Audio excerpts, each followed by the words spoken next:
the ancient secret behind every currency ever created. A shell, a lump of metal, a rectangle of cotton paper, a string of numbers on a computer. At first glance, these things have absolutely nothing in common.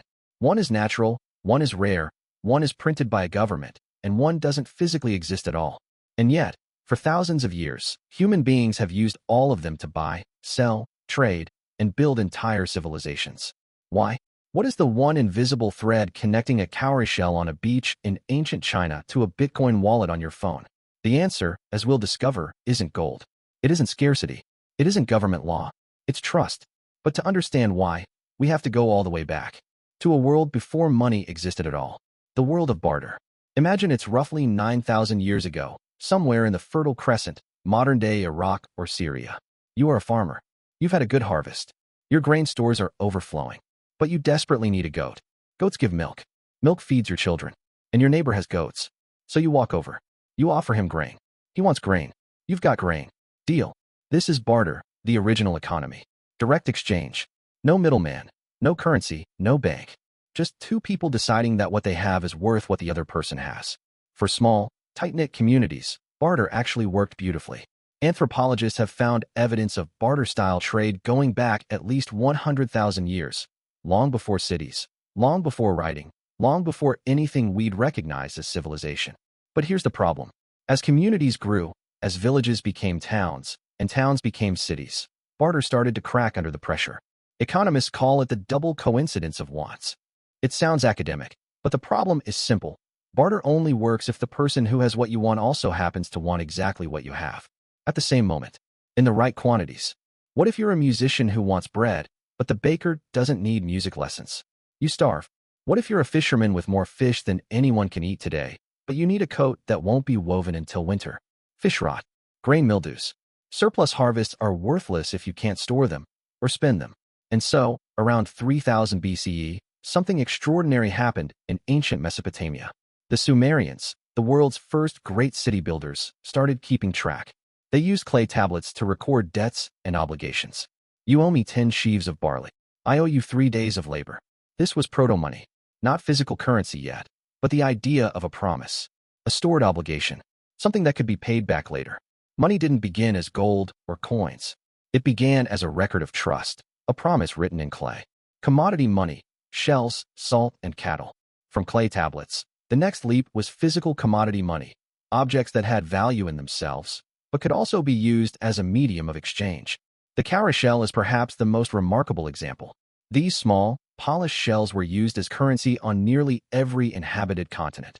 In Africa, South Asia, East Asia, and the Pacific for over 4,000 years. In fact, the Chinese character for money to this day is derived from the ancient pictograph of a cowrie shell. Why shells? Think about what makes good money. It needs to be portable, recognizable, durable, and, crucially, hard to fake or create out of thin air. Cowrie shells ticked all those boxes. They were hard to counterfeit. They were small enough to carry. And everyone agreed they had value. The Romans used salt. In fact, the word salary comes from the Latin salarium, the payment Roman soldiers received in salt, or money to buy salt. Salt was scarce enough to be valuable, useful enough to be desirable, and standardized enough to be exchangeable. In parts of Africa and the ancient Middle East, cattle were currency. The Latin word pecunia, meaning money, comes from pecus, meaning cattle. Even today, in some cultures, wealth is measured in livestock. From cacao beans in the Aztec Empire, to whale teeth in Fiji, to blocks of pure tea in ancient China, virtually every human culture independently arrived at the same solution to the problem of barter. Find something everyone values. Agree to accept it in exchange. Store your wealth in it. Notice what's already happening here. The object itself, the shell, the salt, the cow, isn't the real currency. The real currency is the collective agreement that this object represents value. It's the social contract, the shared belief. In other words, trust. The Golden Age. Around 700 BCE, something changed the world forever. In the kingdom of Lydia, in what is now Western Turkey, a king named Aliats minted what most historians consider the world's first true coins.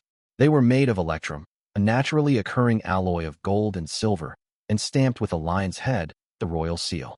This tiny detail was revolutionary. That stamp wasn't just decoration. It was a guarantee. It said, "The king certifies the weight and purity of this metal." For the first time, You didn't need to weigh or test every piece of metal in a transaction. You trusted the stamp. You trusted the authority behind it. The idea spread with astonishing speed. Within 2 centuries, the Greeks, Persians, and Indians had all adopted coinage. By 200 BCE, the Roman Empire ran on coins minted in Rome, coins that circulated from Scotland to Egypt, from Spain to Syria. Gold and silver had several qualities that made them extraordinary monetary metals. They don't rust or corrode. They're rare, but not impossibly scarce. They can be divided and recombined. They're dense enough that even small amounts hold significant value. And crucially, they're the same everywhere. Gold in Rome is gold in China. But even gold had a problem.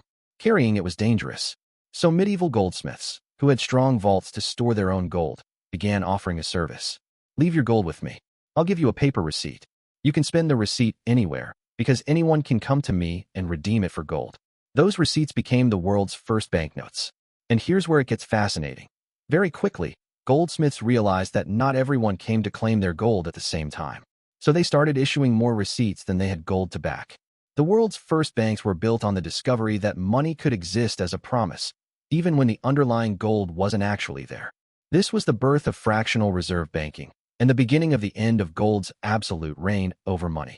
Fiat, money by decree. August 15, 1971.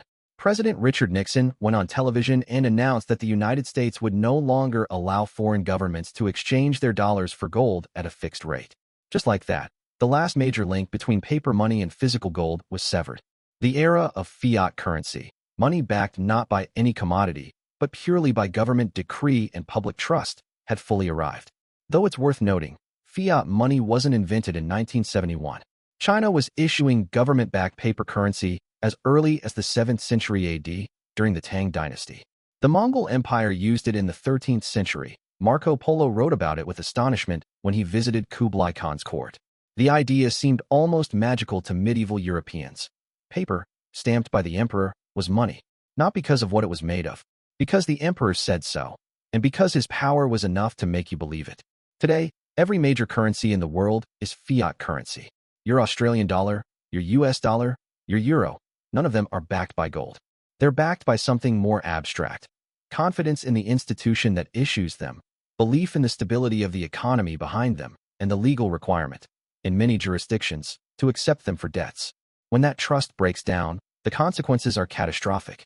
Zimbabwe in the 2000s printed so much money that inflation reached 89 sextillion%. Wheelbarrows of cash couldn't buy a loaf of bread. The currency collapsed, not because the paper changed, but because the trust evaporated. Weimar Germany in the 1920s. Venezuela in the 2010s. Argentina's recurring crises. Every hyperinflationary episode in history follows the same pattern. The trust is broken, and the money dies with it. Fiat currency revealed, starkly, what was always true. Money is not a thing. Money is a belief system. Bitcoin and the trust machine.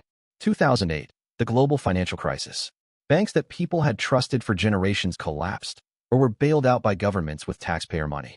Millions lost their homes, their savings, their retirement funds. In this atmosphere of shattered trust in institutions, an anonymous person, or group, using the name Satoshi Nakamoto, published a 9-page white paper that would change finance forever. Bitcoin proposed something radical. Money that doesn't require you to trust any person, any bank, or any government. Instead, you trust the mathematics. You trust the code. You trust a decentralized network of computers spread around the world that all verify every transaction simultaneously. The blockchain is essentially a public ledger, a record of every transaction that has ever occurred, that is maintained simultaneously by thousands of computers. To falsify a transaction, you'd need to rewrite the history on more than half of all those computers at exactly the same time. It's computationally near impossible. Bitcoin even borrows the language of gold. It's mined. There's a fixed supply, 21 million coins, ever. It's designed to be scarce. But unlike gold, it's infinitely divisible, instantly transferable across any border, and needs no vault. Whether you think Bitcoin is the future of money or a speculative bubble, and thoughtful people disagree, one thing is undeniable. It is a direct response to a crisis of trust. It's an attempt to build money that doesn't depend on trusting fallible human institutions. Even Bitcoin, designed to remove trust from money, is ultimately only valuable because millions of people trust that it will remain valuable. The circle is unbroken, the ancient secret. So here we are, Back where we started. The cowrie shell, the gold coin, the printed note, the digital token. What unites them all, across 9,000 years, across every civilization that has ever existed, is not rarity. It's not beauty. It's not government mandate. It's not even mathematics. It's the extraordinary human capacity to agree, to collectively decide that something has value, and to hold on to that belief together, generation after generation. Money is, at its deepest level, a technology for storing and moving trust through time and space. When I hand you a $20 bill, I'm not giving you cotton and ink. I'm transferring a claim, backed by an entire nation's collective belief, that you can redeem this for real goods and services.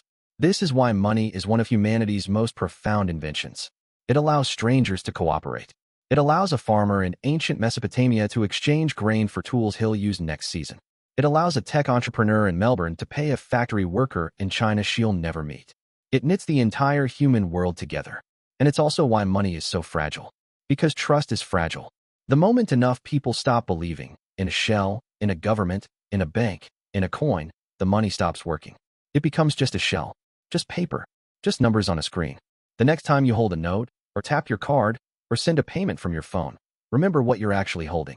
Not just money, but the accumulated trust of every person who accepted it before you, going all the way back to a Sumerian farmer pressing his promise into clay. That's the ancient secret. That was always the secret. Money is trust, made tangible. If you found this fascinating, there's so much more to explore, from the tulip mania of the 1600s, to the invention of central banks, to the future of digital currencies. The story of money is the story of human civilization itself. We'll see you in the next one.